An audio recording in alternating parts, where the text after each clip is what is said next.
వ్యవస్థ మారాలి అంటున్నారు. ఆ వ్యవస్థ మార్పు అనేది ఎక్కడి నుంచి మొదలంటారు? ఎక్కడి నుంచి అంటే అమ్మా, నీ నుంచి, నా నుంచి, మన అందరి నుంచి.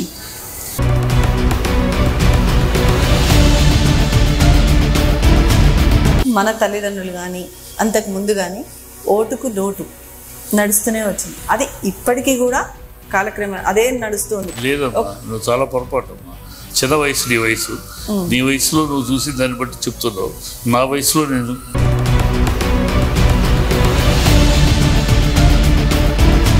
అంటే అందరూ తీసుకున్నారు, అందరూ కాదు అసలు లేదు. 1970s 75 వరకు కూడా ఈ రాజకీయాల్లో ఈ సారాలు ఇప్పుడు మొదలైందంటే దౌర్భాగ్యం మనం చెప్పుకోవడం.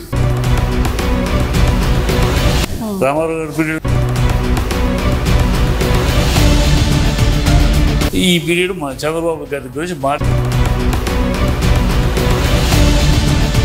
దేవుళ్ళ లాంటి ఇమేజ్ ఉన్న రామారావు గారిని దాటాలంటే ఎట్లా దాటాలి? కనుక ప్రజల యొక్క వీక్నెస్ డబ్బు, మందు.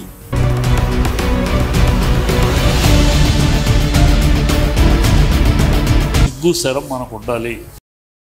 మన జీవితాన్ని మన 5 సంవత్సరాలు ఓటు హక్కుని 5,000 రూపాయలకు అమ్ముకుంటే ఎంత?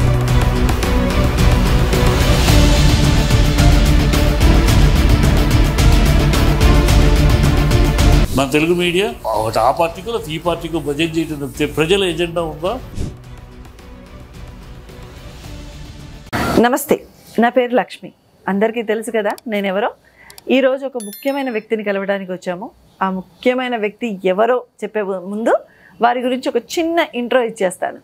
ఇటు రాజకీయమైన, అటు సినిమా రంగమైన, సామాజికమైన, సాంఘికమైన ఏదైనా సరే నిర్మోహమాటంగా ముక్కుసూటిగా తను ఏమనుకుంటున్నారనేది నిర్భయంగా చెప్పగలిగేటువంటి వ్యక్తే త్రిపురనేని చిట్టిబాబు గారు. మరి ఈరోజు త్రిపురనేని చిట్టిబాబు గారి దగ్గర వచ్చాము. వారిని అడిగి ఎన్నో ప్రశ్నలు ఉన్నాయి, ఇవన్నీ అడగాలనేసి. సో వాటన్నిటికీ సమాధానాలు తెలుసుకునే ప్రయత్నం చేద్దాం. నమస్తే సార్. నమస్తే. Welcome to lucky Sudheer. Sir, మీ గురించి మేము చాలా విన్నాం, అంటే చాలా కూల్ ఉంటారు అది అని. బట్ మాట్లాడితే కానీ తెలీదు ఎవరు ఎలా ఉంటారు అనేసి. బట్ వెన్ వి అప్రోచ్, మీకు ఒక కాల్ చేయగానే మీరు అయినటువంటి రెస్పాన్స్ చూసే మాకు సగం వావ్ అనిపించేశారు. అలాగే మేము అడిగే క్వశ్చన్స్కి కూడా మాకు అలానే క్లారిటీగా మీ స్టైల్లో మీరు ఆన్సర్ చేసేవారని ఎక్స్పెక్ట్ చేస్తున్నాం సార్.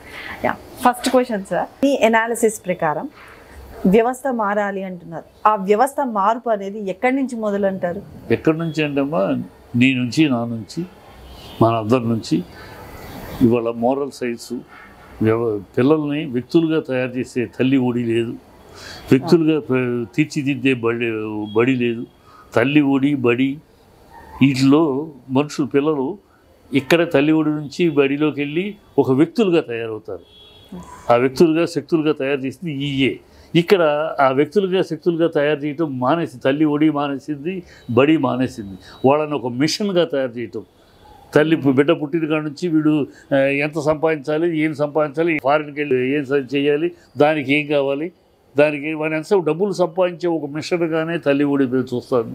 అలాగే ర్యాంకులు తప్పితే వాడిని వాళ్ళలో ఉన్న గొప్ప లక్షణాలు ఏమున్నాయి, ఒక వ్యక్తిగా వాడి దగ్గర ఏమున్నాయి, ఒక నాయకుల లక్షణాలు ఉన్నాయా, వాడి దగ్గర ఏమేమి లక్షణాలు ఉన్నాయి, సేకరించి వాడిని అలా వాడిని ఆయా రంగంలో నిష్ణాతులుగా తయారు చేద్దాం, ఇలా వ్యక్తులుగా తయారు చేద్దాం అనేది బడిలో లేదు.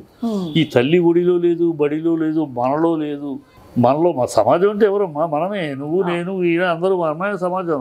మనలోనే ఒక నెల నీ లేదు. మన దాకా వచ్చినప్పుడు ఒక చట్టం చెబుతాం, ఇతరుడికి అయితే ఇంకో నీతి చెప్తాం. మనం మనకు టికెట్ దొరకకపోతే, రిజర్వేషన్ టికెట్ దొరకకపోతే ఇమీడియట్గా టికెట్ కలెక్టర్ నమస్తే సార్ అని చేయిలో 100 రూపాయలు పెట్టి, చేతిలో సైలెంట్గా 100 రూపాయలు పెట్టి ఎలాగైనా చూడండి అంటాం. మనకి ఇంకొకటి పెడతాడు అనుకో, మనకు ఏ లంచాలు ఏంటి, సీట్లకు లంచాలు ఇస్తారు, వాడు తీసుకున్నట్టు చూడండి. ఇచ్చేది మనమే. మనకు వస్తే మనం తప్పు కాదు, ఇంకొకటి చేస్తే తప్పు. సో మనలోని ఈ ఒక విచక్షణ నశించిన లక్షణాలు ఉన్నాయి సమాజంలో. సో ఇది ఎక్కడ మార్పు రావాలి, ఎక్కడ మొదలు అంటే చెప్పలేము. అందరిలోనూ రావాలి. అందరిలోనే అంటే ఎప్పుడైతే పరాకాష్ఠకు చేరినప్పుడు ప్రజల్లో తిరుగుబాటు వచ్చి, ప్రజల్లో కనువిప్పు కలిగి, అప్పుడు మంచి నాయకులు ఇక్కడ. మరి రిటైర్ అయిపోయిన ఒక టీచర్ని, రిటైర్ అయిపోయి రాజకీయాల నుంచి రిటైర్ అయిపోయి ఉన్న టీచర్ని తెప్పించుకుని ఎన్నికల్లో గెలిపించుకున్నారు. ఇప్పట్లాగా డబ్బులకి ఓట్లేసి కాదు. మనం ఏం చేస్తాం, అడిగే హక్కు ఎక్కడదమ్మా మనకి? డబ్బులు తీసుకుని ఓట్లేస్తే మనకు అడిగే హక్కు ఎక్కడిది? సిగ్గు శరం ఉండాలి మనకి.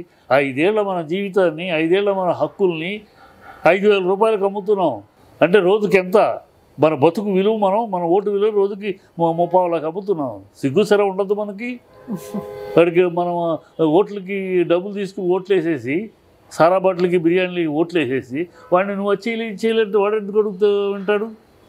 ఒక పేరు ఎందుకని ఒక ఎమ్మెల్యే గారు, నేను ఆయనతో ఎలక్షన్ అప్పుడు ఆయనతో పాటు తిరిగాను. ఆయన ఎవడో అడిగాడు అంటే ఆయన ఒకటే అన్నాడే, నువ్వు నన్ను చూసి ఓటేసావా? ఆ మేడం చూసి ఓటేసావు, నేను ఇచ్చిన సారా ప్యాకెట్లు ఓటేసావు, నువ్వు ఓటేసే దానికి ఇచ్చింది సరిపోయింది, ఇంకేంటి నీకు ఇచ్చేది అని అడిగాడు. ఎందుకు అడిగిన ఓటర్కి సమాధానం లేదు. కేస్ ఫ్యాక్ట్ అది. నువ్వు ఎప్పుడైతే డబ్బులు తీసుకుని ఓట్లు వేసావో నీవు హక్కును కోల్పోయారు కదా. వాడు నేను డబ్బులు ఖర్చు పెట్టాను, మనం సంపాదించుకోవద్దా? సంపాదించుకోవాలి అంతే. సో ఈ దౌర్భాగ్యమైన వ్యవస్థకి అందరూ కారకులు అన్నా. ఊరినే మనం ఒకళ్ళ మీద వేలు చూపించి ఇంకొకళ్ళు ఎస్కేప్ అవటం తప్పితే అందరూ బాధ్యులే. మనకి నిజాయితీ లేదు మనలో. We are in a spoiled society, we are in a spoiled mind structure. మనలో ఎవరికి ఒక నిజాయితీ లేదు, నీతి రీతి లేదు. సందర్భానుసారంగా అవసరాన్ని బట్టి ఆలోచనలు మార్చుకుని, అవసరాన్ని బట్టి వేషాలు వేసి కెమెలియాన్ కూడా సిగ్గుపడే పరిస్థితిలో మనం, ఊసలు వెళ్ళి కూడా సిగ్గుపడే పరిస్థితిలో మనం ఉన్నాం సమాజంలో ప్రతి ఒక్కరు. కనుక ఎక్కడి నుంచి మొదలవ్వాలంటే ప్రజల నుంచి మొదలవ్వాలి. ప్రజల్లో తిరుగుబాటు రావాలి, వస్తుంది. వచ్చే రోజు వస్తుంది. పాపం పండాలి కదా, పాపం పండి తిరుగుబాటు వస్తుంది. తిరుగుబాటు వచ్చినప్పుడు సింగపూర్లో ఎలా తెచ్చుకున్నారో ఇంకో 2-3 దేశాల్లో ఎలాగ తెచ్చుకున్నారు. ఎతికి మీరు రండి, మీరే కావాలి, పొరపాటుగా మేము మిగతా ఈనాళ్ళు దుర్మార్గుల్ని అవినీతి పనులు ఎన్నుకున్నాం, మీరు రావాలి, బతిమాలి తెచ్చుకున్నారు. ఆ దేశాలు ఇప్పుడు బాగుపడ్డాయి. సో అట్లాంటి రోజు వస్తుంది.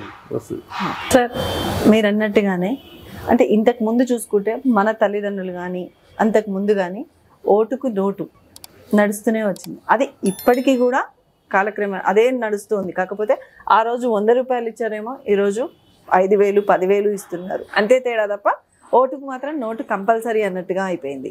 మరి డెవలప్మెంట్ అవుతుంది, ఇలా కూడా డెవలప్మెంట్ అవుతుంది అంటే లేదమ్మా. నువ్వు చాలా పొరపాటు అమ్మా. నీ చిన్న వయసు, నీ వయసులో నువ్వు చూసిన దాన్ని బట్టి చెప్తున్నావు. నా వయసులో నేను మొదటి నుంచి ఓటుకున్నట్టు లేదమ్మా. అంటే అందరూ తీసుకున్నారు, అందరూ కాదు, అసలు లేదు. మేము చిన్న రోజుల్లో అక్కడ అన్నాదురై కానీ, ఇక్కడ బ్రహ్మానంద రెడ్డి గారు రోజులు కానీ, ఇక్కడ ఆ రోజు తమిళనాడులో అన్నాదురై గారి రోజులు కానీ, కర్ణాటకలో ఇంకో కానీ నిజలింగప్ప రోజులు కానీ, కేరళలో కమ్యూనిస్ట్ రోజులు కానీ అవి లేవమ్మా. ఆ రోజులు లేవు. ఎందుకు చదువుకున్న వాళ్ళు నుంచునేవారు. నీకు ఒక ఇన్సిడెంట్ చెప్తాను. నేను చిన్నప్పుడు చదువుకునేటప్పుడు మా ఏరియాలో మెడ్రాస్లో, అప్పుడు సినిమా ఫీల్డ్ అక్కడ ఉంది కనుక మేము మెడ్రాస్లో ఉన్నాం. మెడ్రాస్లో డాక్టర్ శౌరి రాజన్ అని ఆయన డాక్టర్. ఆయన ఎన్నికలు నుంచున్నాడు. ఆయన ఏమో డబ్బులు పంచలేదు డాక్టర్. ఆయన ఏంటంటే సింపుల్ లేబర్ డాక్టర్. ఆయన వైఫ్ రుక్మిణి, ఆవిడ లేడీస్ డాక్టరు. ఆవిడ బాగా ఫీజు కరెక్ట్గా వసూలు చేసేది. ఈయన లేబర్ వస్తే రిక్షావాడు, కూలివాడు వాడు వచ్చారంటే డబ్బులు తీసుకునేవాడు కాదు. మాలాంటి వాళ్ళు వెళ్ళినప్పుడు మా దగ్గర డబ్బులు తీసుకుని, ఎవరో 10 రూపాయలు 5 రూపాయలు ఇవ్వరు మా దగ్గర తీసుకుని వాళ్ళకి ఆయన డబ్బులతోటి మెడిసిన్స్, కషాయం ఆయన కలిపి ఇచ్చేవాడు. వాళ్ళకి ఫ్రీగా ఇచ్చేవాడు, ఫీజు తీసుకునేవాడు కాదు. ఆయన ఎన్నికల్లో నుంచున్నట్టు గెలిచాడు. ఆయనేమో డబ్బులు పంచిపెట్టలే, ఏం పంచిపెట్టలే. అలాగే ఆయన అన్నయ్య రంగనాథన్ అని ఆయన ఇంజనీర్, ఆయన గెలిచాడు. వాళ్ళ డబ్బులు పంచిపెట్టలే. కేవలం సమాజంలో ఫింగర్ మీద చెప్పచ్చు అలా. ఆ రోజుల్లో అందరూ అంతే అనమాట, ఫింగర్ మీద కాదు. ఆ రోజుల్లో మేము చిన్న రోజుల్లో, అంటే మేము యూత్గా ఉన్న రోజుల్లో 1970s ముందు వరకు, 1970s 75 వరకు కూడా ఈ రాజకీయాల్లో ఈ సారాలు ఈ లేవు. ఎప్పుడు మొదలైందంటే దౌర్భాగ్యం మనం చెప్పుకుంటే మొదలైంది ఎప్పుడంటే చంద్రబాబు పీరియడ్లో మొదలైంది. రామారావు గారి పీరియడ్లో పంచారో తెలుసమ్మా నీకు? రామారావు గారి పీరియడ్లో డబ్బులు పంచి ఓట్లు వచ్చినాయి ఆయనకి. ఆయన 2 రూపాయల కిలో పథకం అన్నారు. ఆయన పథకాలు చెప్పాడు, ఆయన ఆవేశం చూపించాడు, ఆయన నేను చేస్తాను. ప్రజలు ఆయన నమ్మారు, నమ్మి ఓట్లేశారు. ఆయన ఏమి సారాయి ప్యాకెట్లు డబ్బులు పంచాల. ఆయన్ని అధిగమించడానికి, ఆయన చారిస్మాని దాటుకుని రావడానికి ఆయనకి చంద్రబాబు మొదలెట్టిన విన్యాసం ఇది. సారా ప్యాకెట్లు. అంతవరకు ఆంధ్రప్రదేశ్లో సారా ప్యాకెట్ల వ్యాపారం లేదు. కావాలంటే చరిత్ర వెనక్కి చూసుకోండి. మేము చిన్నప్పుడు చూస్తున్నాం కనుక రామారావు గారి పీరియడ్ దాకా లేదు. రామారావు గారు గెలిచినప్పుడు ఏమి ఎక్కడ రామారావు గారు గెలిచినా, అంతకుముందు బ్రహ్మానంద రెడ్డి గారు గెలిచినా, అంతకుముందు వెంకటరావు గెలిచినా సారా ప్యాకెట్లు కాదు.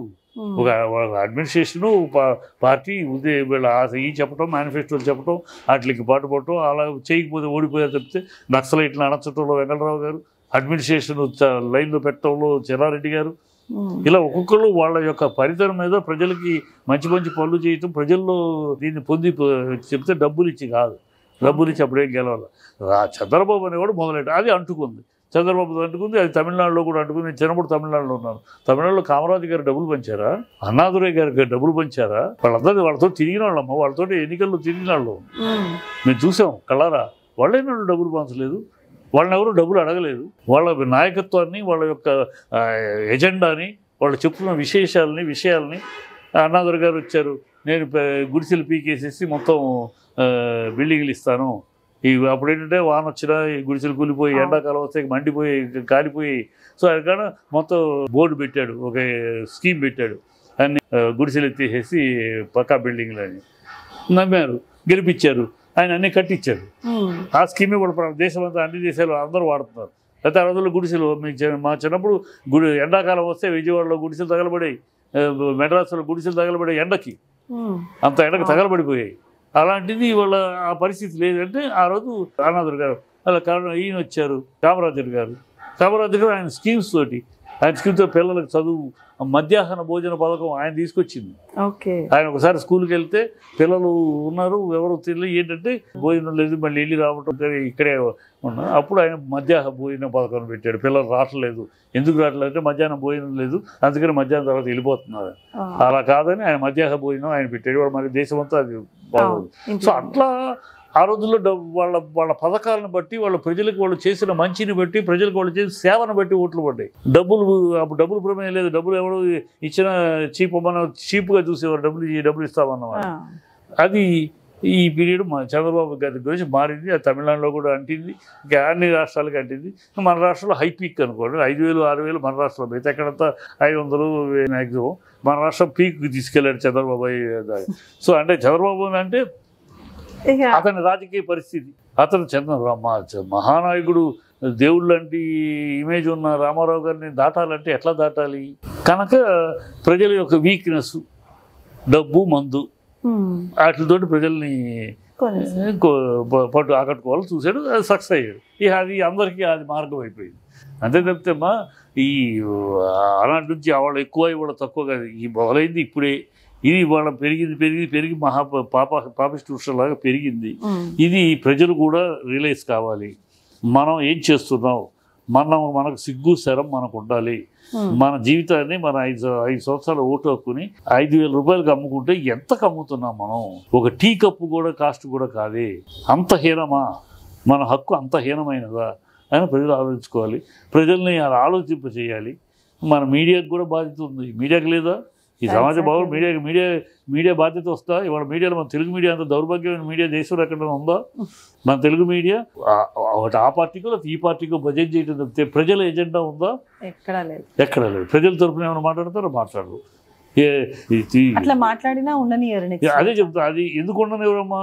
ఎందుకుంటే ఇవాళ మనం జెండాలు పుచ్చుకుని మనం భజన చేయడానికి సిద్ధమయ్యాం కనుక. కానీ ఎందుకు ఊరుకోరు? ఈ తమిళనాడు కన్నా రాజకీయాలు ఎక్కడ? తమిళనాడులో డిఎంకే ఎంత హోరావరి అయినా అక్కడ లేవు. ప్రజలు రాజకీయ పోరాటాలు వెనుక ప్రజల తరపున విషయం వచ్చినప్పుడు జల్లికట్టు తమిళనాడులో అందరూ ఏకమవ్వాలా? అన్ని పేపర్లు ఏకమవ్వాలా? అట్లాగూ ఇక్కడ ప్రజల సమస్యకి అయినా ఏకమవ్వాలి. అది అవ్వట్లేదు కదా. ఎంతసేపు వాడు తప్పు, నువ్వు భజన చేసేవాడు తప్పు చేసినా ఆహా ఓహో అంటాం, నువ్వు నీకు ఇష్టం లేనివాడు మంచి చేసినా దాన్ని వక్రీకరించడం. ఇది కదా మీడియా చేస్తున్న పని. సొసైటీలో media is one of the pillar. Media కూడా ఇర్రెస్పాన్సిబుల్ అయిపోయింది. సో మరి ఇంకా సమాజంలో ఎవరిని బ్లేమ్ చేయాలి? ఎవరిని బ్లేమ్ చేయాలి? ఎత్తి చూపాల్సిన ప్రజల తరపున జనాల తరపున ఎత్తి చూపాల్సిన కలం కూడా ఎవరికి అమ్ముడుపోతే ఇంకా ఎవరిని బ్లేమ్ చేయాలి మనం? So we have to blame our self.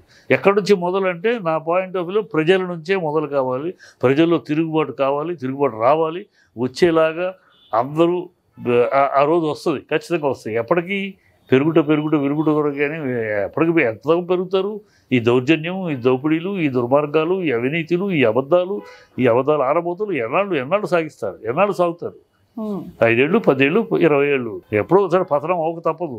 ఆ పతనం దగ్గరలోనే ఉంది. నా ఉద్దేశం చాలా దగ్గరలో ఉంది.